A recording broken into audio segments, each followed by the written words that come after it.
huge, stark contrast in styles between the Houston Rockets and the Los Angeles Lakers. Oh, LeBron, say it with your chest. Harden heating up quickly, 25 in the first half for the Beard. And he drills the three as small ball takes round one. The Rockets are ready to go up 2-0 in this series. Caruso up and James down. And Lakers coming out hungry. Gonna try a three. Knocks it down. They've come all the way back from 21 down. James spins, puts it up, puts it in. And the series even at one apiece. Good morning. What's going on, everybody? Welcome to First Take. Thank you so much for spending part of your Labor Day here with us. Kendrick Perkins is in for Max Kellerman. Ryan Clark will also be here later to take on one Stephen A. Smith. Good morning, Stephen A. Thank you, everybody, for laboring with us, and especially you, Perk. It's a one-hour show, so it's light work for you all today. Stephen A., I saw you all over the TV last night and this morning. Let's get right to it, and you know where I'm starting, that Lakers-Rockets game. Yeah. LeBron, AD, and the Lake Show, they played well last night, fellas, knotting up the series with Houston. Russell Westbrook, though, a different story, struggling. He and Coach D'Antoni clearly not happy. Story of the game, we have 17 turnovers. They got 27 points on it. So that's for us is a death sentence, and we did it. And you know, they give them credit of their intensity and how they was flying around, but we got to do a better job of taking care of the ball and keeping them out of transition.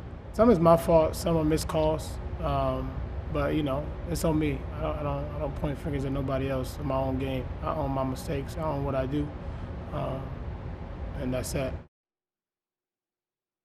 By the way, side note, guys, I loved Russell Westbrook's fit when he was walking into the game last night. I know you all saw that. But Perk, we'll stay focused on what actually happened. Were you more impressed? Stephen A., it was fresh. The monochromatic orange. I know it might have resembled some other things, but I was with it. It was casual. It was cool. He's always. These are the national airwaves. Hold on, Molly. These are the national airwaves, and I happen to love it. I have tremendous respect for Russell Westbrook. I don't want to hear nothing about that outfit. I don't even want to say what it looks like. I ain't gonna say it. I'm just gonna leave it alone. But right. No, hell no, that wasn't. You just mad. You just mad because designer. You just mad because you can't pull it off. You know that's right, true. KP. I can't pull it off. You're absolutely right. But hold on, Molly. Hold on, Molly. KP, what you being so sensitive for the brother for? I mean, I can't just not like the outfit. What's up with that? What's up with that, man? I like your outfit. I mean, because everybody can't get the approval from Pat Riley and come on here with the tailor-made suit, with the nice tie, how you do it, everything. Yeah. Everybody can't swag up like that. That is true. Stephen A., you do come suited and booted every day, but not everybody has the range like Russ. All right, we're going to leave it there, though. We're going to actually talk about what happened on the court because this isn't a fashion show here. Perk, talk to me. Were you more impressed with the LeBron and AD? Obviously, they lost game one playing well last night, or just disappointed in that performance by Russ, all the turnovers and missed shots? Well, I was more disappointed. In Russell Westbrook, we knew what LeBron James and Anthony Davis was going to bring last night in game two after losing game one. But I was more disappointed with Russ. And yes, Russ has to take accountability, especially for the turnovers. But let's talk about Russell Westbrook's shooting. Mike D'Antoni has to do a better job in putting Russell Westbrook in position to be successful. I understand his system. 2-point layups or 3-point shots. Russell Westbrook's flaw in his game is shooting the three ball. That's been his flaw throughout his whole career.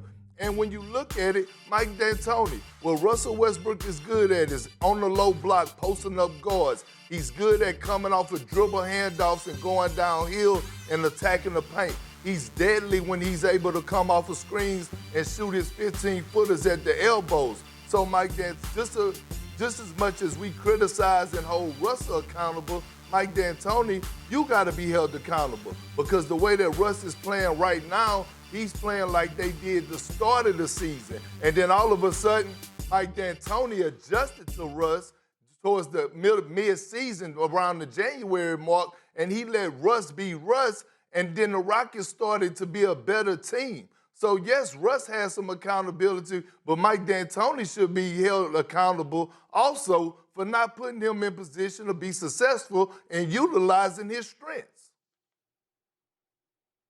Well, here's where I disagree with you, KP. It's not in your basketball analysis. It's that the level of culpability that you want to throw on D'Antoni's shoulders.